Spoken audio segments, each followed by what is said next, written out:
Hello there, you are listening to the Eiffel Tower podcast. My name's Oliver G, and if you're new around here, this is a weekly show where I typically talk to guests about Paris, about France, try and figure out this country and shine my own light on the people who make the city of light shine. And today is exactly that. I've got a great guest. It's Véronique from France With... if you're Australian like me, you'd say France With Véro. But I suppose it's France With Véro. It's an online community. She's been doing it for years. I'm looking now. She has over 25,000 Facebook followers. She must know what she's talking about. In fact, of course she does. And what I like about her is she is French and she's doing it in English. So, there's a lot of people out there who are sharing Paris who are foreigners like myself.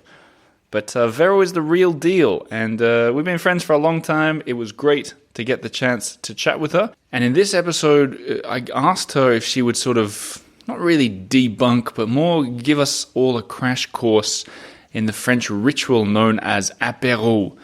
So if you're lost already, that's fine. I'll set the scene. In layman's terms, having an apéro with someone is like kind of having an after-work drink or something, but it's almost sacred here. And I never really got into it. I never really understood it. But after hearing Véro talking about it, I think I, and maybe you guys as well, will be getting a little bit deeper into it. More on Véro and more on our chat in a second. First, this show doesn't have a sponsor. It's brought to you by the listeners, the lovely listeners, people who think, I want more from the Eiffel Tower. I want it to continue. I want it to thrive. And they become a monthly member on a website called Patreon. You can check it out, patreon.com/the Eiffel Tower. And if you sign up today or tomorrow or next week, whatever, but you'll unlock my new Paris guide, which has... 120 pages and, 300 or 400 tips of things to do in Paris based on this very show. So it's not just a copy-pasted guide from everywhere else. It's based on the things that I've gone and explored, the tips from the guests. You get the picture. Patreon.com/the Eiffel Tower. Now back to today's episode. I met with Véro. We were just going to catch up. Actually, we were just going to catch up, have a coffee, and sit by the Seine as it flooded. But as we got to talking, we said, well, why don't, I've always got my microphone with me. I said, let's do an episode right now. And we just recorded it, so you'll be able to hear in the background the sound of the Seine River, the sound of specific boats going past that we talk about and sort of name and explain. There's traffic behind us. There's even sirens and stuff. I think you're going to feel like you're in Paris with us. I'll be sharing pics of where we were sitting and so on Instagram, so you can go find us there. But let's get into the episode. It's Véro, a French woman in Paris, explaining the Apéro. Here we go.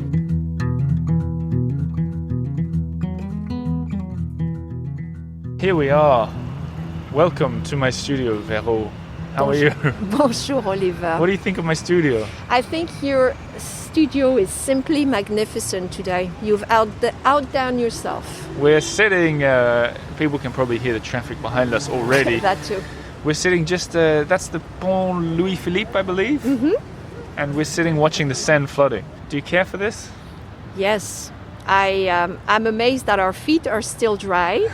Because water is really not that far from us. We almost saw a dog get taken away. Yes. I say it with a smile, I'm joking, but the poor little dog almost went away when the big barge went by and created a huge wake. And it feels like this is going to be released a few days after we record it, but it feels like the barge only just can fit under these bridges at the moment. Yes, if it goes up any higher, nobody's going under those bridges for a while. And how have you been? Now things are starting to get back to normal. It's nice to see you again. Yes, I know we haven't seen each other since you were away in Sweden for a while. Mm-hmm. Last time I saw you was in the fall, I think. Mm-hmm. Mm-hmm. And so everything ticking along? Yes, it's been busy. Content creation. That's a never-ending treadmill. Yes, never-ending. And, so I do a variety of things. And so talking about Paris and France, because I've been traveling around France in spite of the situation. Well, you're one of these people who will be very quick to say that Paris isn't France and France isn't Paris. Yes, I would know. That's tattooed on your arm, isn't it? Pretty much. Yeah. I was born in Toulouse in the beautiful southwest, and I've lived in 5 different French regions, including Paris. So I happen to know for sure that Paris is not France. Hang on, what are the other regions? Or what are the cities that we'd know? Where I've lived? Yeah. I was born in I was born in Toulouse, and I moved with my family. My dad had a job that involved moving a lot, so every 4 or 5 years we moved. So from Toulouse we went to northern France, all the way to the Belgian border in beautiful Lille. It's close to Paris. It's a great actually day trip or weekend trip from Paris, Lille. And then we went down all the way back down south where my mom is from, in Montpellier, another beautiful city. That's nice. Few years there. Can you hear that, people at home? That's a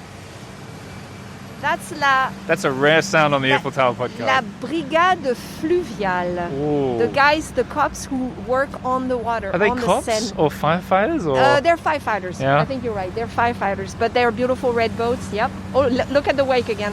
Woo-hoo-hoo. I love this ambient noise. I'm already enjoying this episode, and we're going to get into the topic in a second. But first, okay, so you went down to Montpellier. So Montpellier. From Montpellier, we went to Lyon. Definitely one of my favorite cities. And after that, my family moved to Paris, where I lived for 10 years. So I believe that's 5. I've lived in 5 different French regions and visited many more, and I continue to do that, and I share with my community. You've traveled a lot in France as a Yes. tour guide as well. Yes. Did you see the list I did of 50 things to do in France? I did. There were some really great things in there. What was your score? I didn't actually count. That means it was a low score. Oh, probably 5. I probably could tick off 5 off the list, just barely 5. I will do it, actually. I'll print it and do it. Well, then let me flip the question around. Is there something in France that you haven't done that you want to do? Oh, sure. There's plenty. Well, what's the top thing? Corsica. Yeah. I believe you mentioned Corsica. That's number 1 for me. Yeah, and Corsica has been on my list for a really long time, and I've never made it there. So I would definitely love to do that. That would be one of my favorite things. I also want to go and spend more time in Burgundy, because I haven't done that for many, many years. So there are a ton of regions that still attract me, even the ones I know. There's always something to do. France is such a great country for that. It's so diverse. People say diverse, but they don't realize how diverse it really is. Yeah. There is so much to do and see, And so I just need time, but I'll get there. It's almost like we're sponsored by France Tourism, but we're not. Yeah, I've gotten that a lot over the years on social media. People tell me I'm a good ambassador for France. I've never actually met anyone from the tourist bureau, but maybe I should. Maybe they're listening. Maybe they are. Anyway, forget them. The sun's coming up. Just to paint the picture for people right now. Oh my goodness, we are blinded by the light. The sun has just risen, pretty close to above the Notre Dame Cathedral. Yes. Reflecting so hard off the Seine River that everyone recoiled for 10, like 10 degrees backwards. That is true. Well, and I think Paris is smiling at us right now. That's what it means, Oliver. Let's switch now to the topic at hand. Because, and I'm not exaggerating here, I just don't get it. And you're a French person. Last time I checked. Yeah, and I think maybe you can explain it to us all in a way that other people who don't know at all what an apéro is will be able to understand. But first, from my perspective, and you can correct me, it feels like it's some kind of ritually thing that that is almost sacred among French people. But at the same time, it feels to me like it just means after work drinks with your friends. Yeah, it's all of that. It's a very important concept in French life. So we say apéro, but really we should say apéritif. Apéro is the abbreviation. I think it's 3 things mostly, and you've touched on some of them. It's a ritual, definitely a beloved ritual in French life. And I think a lot of visitors adopt it as well, because it represents French life to them, I think. Number 2, it's an alcoholic beverage. So you'll refer to what you drink during the apéritif as an apéro, the drink itself. Okay. And number 3, it's a moment of the day, because you don't have an apéro at 10 in the morning. You don't have an apéro at 3 p.m. usually. You have an apéro before a meal. That's what it used to be. So you would have an apéro at lunchtime. Do you mean it's all 3 things? Are you saying, hang on, I don't know if I understand. And I'm not playing dumb here. I don't think I understand. When you're saying this, if I say, Véro, come round to my place for an apéro, am I saying come round for a drink? Or could you just come round and play chess and have dinner? This is where it's tricky, because it used to be that when people said, come over, French people, when they said, come over for l'apéro, it was... usually it would be a couple of hours before dinner. It didn't mean that they would invite you for dinner. I see. So you would go and so it was a little tricky, because you didn't know what time, when do I leave? So they would serve a few little munchies and drinks, and then you would go home for dinner. But in recent years, something has really developed a lot called l'apéro dînatoire. L'apéro dînatoire. Dînatoire from dîner, dinner. Yes. And so if people are very specific, they'll say, come and have an apéro dînatoire, by which they imply they will be serving finger foods, but enough of it that you won't need dinner afterwards, which means there will not be a time limit on the evening, you see. But they don't always mention apéro dînatoire, so it can be a little bit tricky to know what you're invited to. Interesting. But if someone was to invite me around for an apéro, I can expect that I should be getting out of there before dinner time. Yes, because, and you'll see there will be signs, if your host, starts clearing up the table a little bit or asking one last round, or, there are different ways that people would signal it's going to be time. Yeah. These days, though, like I said, whether you go to a restaurant, back when we still had them, or cafes, or a person's place, the apéro dînatoire has really become the norm. So they'll have them late, they'll tell you to come over at 7 p.m. or 8 p.m. If somebody invited me for an apéro at 7 or 8 p.m., I would know it's dînatoire, because there's no way I'm going to leave at 10 p.m. and have dinner afterwards. There's a lot of subtext going on in these invitations. Yes. And it's implied, and people understand. But for a foreigner, somebody who's not used to this, it could be very puzzling and confusing. Okay, now I know it's wrong for me to force you to speak on behalf of all of France here, but if let's talk a little bit about etiquette. Why not? Everybody else is doing it. if a French person invites me around for an apéro, Oliver, come around for an apéro at 5 o'clock. See you there. Mm-hmm. Just let's say they invited you. What would you bring, or would you ask them? Do you say, what do I bring? If I know them, if they're friends, I'll show up with a bottle of wine. Mm-hmm. Definitely. If they're good friends, I'll show up with a bottle of wine. Expensive wine? No. From a supermarket? Yeah. Yeah? Yeah. Just a bottle that you like from a supermarket. If your friends are wine connoisseurs, it's a whole different business, a whole entire story altogether.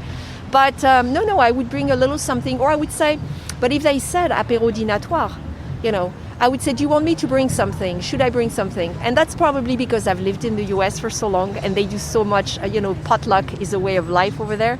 So maybe that's why I would ask, do you want me to bring something? Mm-hmm. Maybe I want to bring some finger food, some canapés, or something that will help the hostess. Mm-hmm. You can always ask. And then if they say no, don't insist. Interesting. I've read a lot of these books by foreigners and expats in this country who claim to know what's going on. Mm-hmm. And I remember one wrote something along the lines of, you should never bring chocolate, you should bring flowers. Really? Yeah. Why? Because the idea was bringing chocolate or food or drink was a way of sort of insisting or sort of forcing yourself upon what the host or hostess might have had in mind, whereas flowers would never interrupt that. So it's funny, because if I had a choice, if I didn't know the people very well and I wanted to bring something nice, I would not bring wine, because I don't know how well they know wine, and if they have a big cellar they're really proud of. So I wouldn't want to hurt their feelings by bringing wine. I would actually bring them a really nice box of chocolates from a high-end or a good chocolate maker from my neighborhood. Mm-hmm. I live in a great neighborhood that has, in the 17th arrondissement, that has a lot of chocolate makers. I would bring a nice little, we call them ballotins, those little boxes with an assortment. So I would do that. So it's interesting.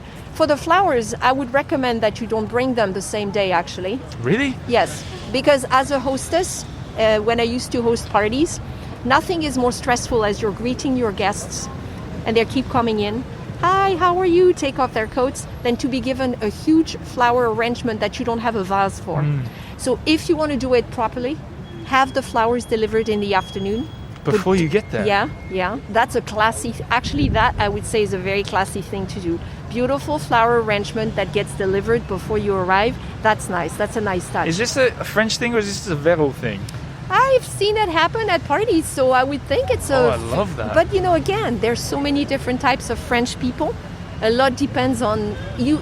Sometimes you know your hosts, and sometimes you don't. How about are there faux pas? Are there things that you really shouldn't do?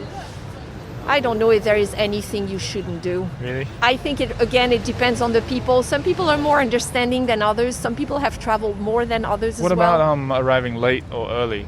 That's one that people talk about. Well, with in the French. France, we have a concept. There's something called the quart d'heure de politesse. Uh-huh. The politeness, the 15 minutes. So typically, you would expect guests to be running a little late. In the States, we used to say to be fashionably late, you know. So it's expected that some guests might be a little late, not an hour late. Then you're tardy. But a little late is okay. So does that apply, do you think, if I'm meeting, like, you know, I'm just a lad about town sometimes. If I'm meeting another French guy for a beer one day, and he says, meet me at 8 o'clock, and if I show up at 8:15, you think that's legit? No, if it's one-on-one, see, like we met today, Yeah. I was going to be late and I had pulled out my phone when I saw you. Yeah. I had pulled out my phone to text and say, I'm running late, I'll Yeah. be there, because it's one-on-one. Yeah. A party is a little different, especially if they're expecting other people. It's okay to be 5 to 15 minutes late. Right. I'm not saying it's timed exactly right and after 15 minutes they won't let you in. Hey, look, guess what that sound is, listeners? The police. And he was in his underwear, did you see? I think he was about to dive in. This was the police this time. The water a lot faster. Hang on, but if you do arrive late, can you teach me exactly how to say? Is there a cool way of going? Oh well, it was just the 15 minutes of politesse. Like, can you get away with? If it's in Paris, I would start something along the lines: you won't believe what just happened in the metro, implying there was an incident of some sort, an incident voyageur or a technical difficulty, and that's why I'm late. That's if I'm looking for an excuse. Yeah. No, then I'm just complicating matters. I'm trying to be polite, but I've got late. Could I just go, ah oui, mais désolé, mais c'était le 15 minutes de politesse, quoi? Can I say that? You could, if they have a good sense of humor, and they probably will. It's fine. Okay, good. Well, Yes, I'm only having... I would think it's funny. I would Okay, think it's good. funny personally. Okay, Yeah. good. Okay, back to the apéro. Yeah. In the current climate, the unusual climate that we're not going to get too much into because it'll depress people. Yeah, and we're pretty optimistic people, both Positive of us. We people, don't yeah. like to just, yeah. But does that mean that the apéro... I keep wanting to say opéra. Which is a little bit different. It's very Suppose you different. could have an apéro at the opera. Same letters, anyway. Apéro, opéra.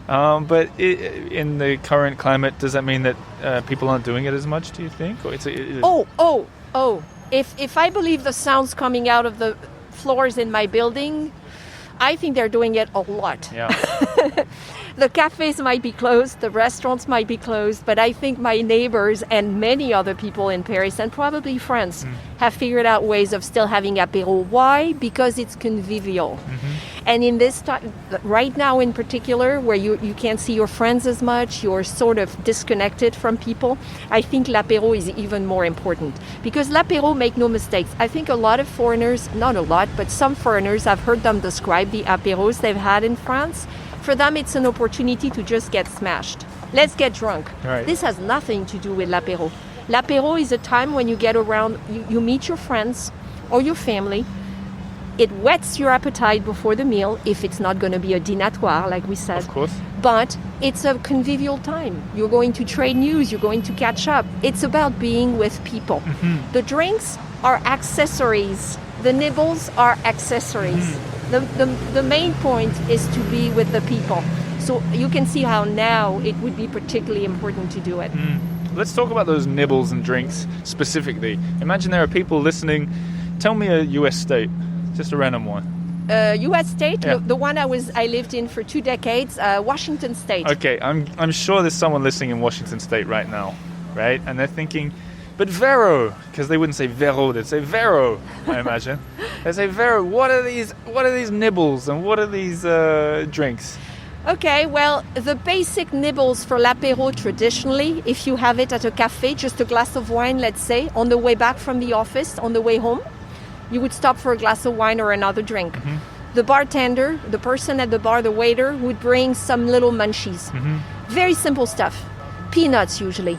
Little chips, peanuts, something really small, something salty. That's it. That's the basic apéro nibbles. But then, as you invite people at home, it becomes more of a production. I don't know what's happening. Now we have sirens. That's exciting. It's Paris. Never a dull moment. You know, when people listen to this podcast, I've got emails from people who hear the sirens in the background when I do these street interviews, and they temporarily are transported back to their holiday in the city of light. Because the sounds of Paris are all around us right now, and the sun is back. Excellent. Yeah. So the nibbles are the basic ones, but then more of a production if you go to people's houses, because as a hostess or a host, you want to serve something a little bit nicer than peanuts. Supermarket aisles are lined up. You know, people always talk, visitors always talk about the yogurt aisle in French supermarkets. Yeah. But there is another aisle that's fascinating. It's the apéritif aisle. It's grown a lot in recent years. Why? Because there are more and more apéros around. Yeah. So you would pick some of these things, but homemade is always better, of course. So you would make things, little canapes, My mom would always prepare things. She always made things. She would spread some pâté on special toast. You know, there would always be little dips with vegetables. So depending on what you like. And it's nice to have a balance. Salty, savory things that are a little heavier. And then for people who are watching their diets, a dip with some vegetables. It's nice to have a little balance. When you were living in Seattle was it 20 years in Seattle? 23. 23 years. Did you miss this ritual, or did you try and force it upon Americans? I didn't have to force anything, because when my friends came over for dinner in the United States, we would have drinks before dinner anyway. So for me, it was like having an apéro. Yeah. You know, it was. But the difficulty was when they brought food, because they wanted to help. As I said, potluck. Can we help? Can we bring something? And inevitably, all the things they would bring for the apéro were heavy things, like a whole meal. A big brie baked in the oven. But I was like, guys, I have a dinner ready for you, a 3-course meal, French style. We're not going to be hungry anymore. So they kind of missed the point. To them, the drinks before dinner were a whole meal. I've got an idea. What? Let's script out. Quoi, I should say. Quoi? There are listeners right now who have a French friend, or maybe a relative or an in-law or something. Yeah. I think I'm challenging you guys, if it's safe to do so wherever you are in the world, to invite that French person over for an apéro, especially if you personally aren't a French speaker or whatever. But Véro, I want you to script it exactly what food that they should get for this specific apéro, and more importantly, which drink. I like you're asking me to come up with a single recipe. Yeah, but imagine there's someone listening who they just got no idea, and they're going to invite their father-in-law or their next-door neighbor over, and they want to do it simple but right. And those guests are French? Yep, so we want to impress them. Okay. Some bubbly would be nice for drinks. Okay. Because apéro drinks are a variety of drinks. You know, Kir Royale, we could go into that. That would be, I teach a class that's almost 2 hours long on apéritif, so it could take a while. But some bubbly would be nice. Nice sparkling wine or champagne, because that's more of a celebratory mood. It's nice, especially if you don't know the people very well. So that would be nice, some bubbles. And then for food, I would have a variety. I would have some nice bread, like a really nice bread that you can find. Outside France, I don't recommend looking for baguettes. I would, because they will be always different from what those French people knew in France. I never thought about that. As a French person, when you find a baguette abroad, are you always a little bit disappointed? Yes. Yeah? In fact, I weaned myself from eating baguettes in the US, and I finally found a bakery that made excellent bread, but I to this day, I don't buy. I'm probably the only French person in Paris who doesn't buy a baguette every day. Really? Because I learned to do without it. But people say there's something in the water here that makes the bread good. That's what I hear. Maybe it is. But I would just get some nice bread, prepare little slices. I would have some sort of a pâté. If they're not vegetarian, you'd have to know that guest. I don't know. And then also have some vegetables with a dip, like I said.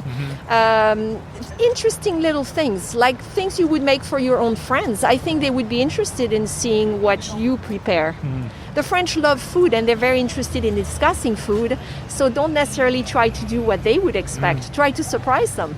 I like it, Véro. I'm going to do it myself too. I've never invited a French person to my place for an apéro, but I'm going to do it this week. I'll be your guinea pig. You want to be the guinea pig? I'll be but you forgot we have a situation. Oh, yeah. The problem is the curfew. Oh, yeah. 6 p.m. And you've got that some... kind of defeats the purpose. Right. Well, it couldn't be an apéro dînatoire, that much is for sure. It wouldn't be an apéro in the evening period. No. So it would have to be at lunchtime or middle of the afternoon, and we could pretend it's later in the day. Well, it might have to be a post-curfew thing. But I want to finish on something. Did you say you knew some people or had some friends who were doing something cool? Yes, there is a business in Paris, young ladies actually who met at a really good a restaurant school in Lyon. And they launched a business a few months ago, and I've used their services and shared with my friends and my community online. So I will be sharing that information, because if you live in Paris and you want them to deliver on their bicycles within Paris, everything you need for a fun apéritif for 2 to 5 to 6 people, they would be a good company to call, and you'd be doing a great thing helping out a small business in Paris. And I'll have the website and their information in the show notes. But Véro, thank you for educating me on a French ritual that I'm surprised I didn't know more about after 6 years here. Well, that's because it tells you don't hang around enough French people. I don't get invited anywhere, Véro. Okay, I will invite you and Lina to my place, and we will order this apéro from these young ladies I was talking about. I've done it with a friend of ours, Lily Heisey from Je t'aime me neither. We had a wonderful apéro a few weeks ago, and I'll do it again with you and Lina. Let's do it. Maybe we live stream it.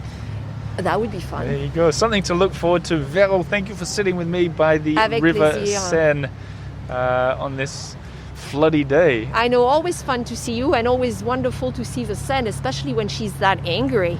Ooh, I like it. I like it. And just to paint the picture for people, we can see, like, we're sitting at the eastern edge of Ile Saint-Louis, right between the two islands. The bins are halfway underwater, like the public bins. It's You mean crazy. the trash The cans? trash cans, yeah. The trash cans. Yeah. You know what's funny? It's that light, that street light. Yeah. That's literally, it looks like it's planted in the middle of the Seine, because there's no ground, there's nothing around it. It's just popped up there. Oh, it looks like it's going to float away. I'm going to go and take a picture of it, which is one more reason that you folks back home should follow me on Instagram. And while you're at it, follow Véro as well. Thank you. France with Véro? France with Véro, Facebook, Instagram, and of course YouTube, where I share a lot of my travels around France and around Paris as well. There you go, guys. You heard it here. Véro, thank you for joining me in my new studio. It was so fun. I love your new studio. Anytime. So there you have it. That was my chat with Véro. Just to give the shout out to the young lady's company that she mentioned at the end there. It's called Zeste Planche, and it specializes in food and drink deliveries. Zeste Planche. You can find them on the internet. If you want to find Véro, just search for France with Véro, Vero, on Instagram, Facebook, and YouTube. But especially Facebook, that is her biggest community. Like I said, 25,000, maybe 25,001 after you finish listening to this. As for me, I've been, I think a lot of you guys know already, I've been living on the Ile Saint-Louis, checking out this flooding Seine every day. If you want to see a bunch of pictures, go and check out my social media channels. You just look for the Eiffel Tower everywhere. I've been kind of obsessed by it.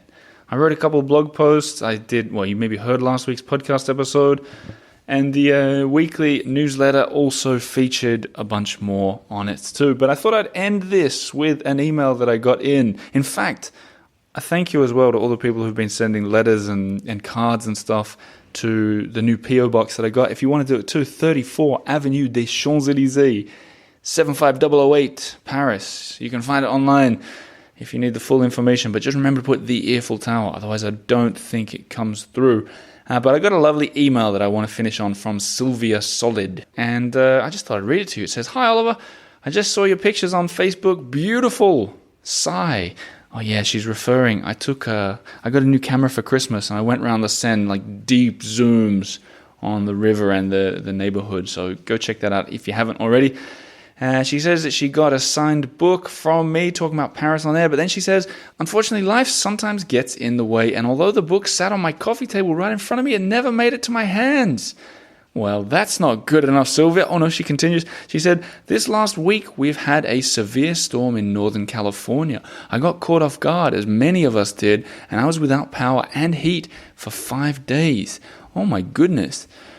She continues, with a trusty neck flashlight for the evenings, I picked up your book and began to read.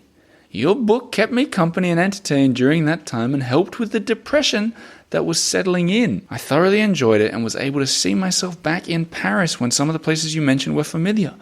What an amazing accomplishment to get where you are now, and crazy but amazing honeymoon that you had. I laughed, cringed, shook my head. I hope you weren't cringing at the grammar. I laughed, cringed, shook my head in disbelief throughout the book. I guess the universe had a plan for the timing on which I should pick up your book and travel with you and Lena. Thank you. Stay safe, from Sylvia. Oh, Sylvia, what a lovely message to send in. You guys have been constantly flooring me with your wonderful words after you read my book, Paris on Air, and getting those kind of emails always makes my day. So don't stop sending them. Though if you're feeling like being a bit more public about it, put them on Goodreads or Amazon or something, so other people who are looking around and deciding, should I read Paris on Air, are going to go, why, yes, I think I should. Anyway, if you want to buy the book or Kylie the Croc, just go to theeiffeltower.com/memoir or /croc. That is the best way that you can support me or any author when it comes to getting their books. Remember that when you buy it on any of those big websites online, the authors never really get much at all. Get it through the author's site. Same with me. If you have already read it, Patreon is your next stop. In fact, Véro is also on Patreon. I've been a patron of her and she's been a patron of me since we both started. So why not do the same thing? Jump in on both of them today. Lastly, Eddie, my little brother, has made a beautiful scroll to go with this episode. All the things we mentioned and pictures of Paris, pictures of the flood, specifically for you guys who are the members. Thanks for supporting. Thanks for listening. I will see you next Monday with another episode. Merci beaucoup. Au revoir.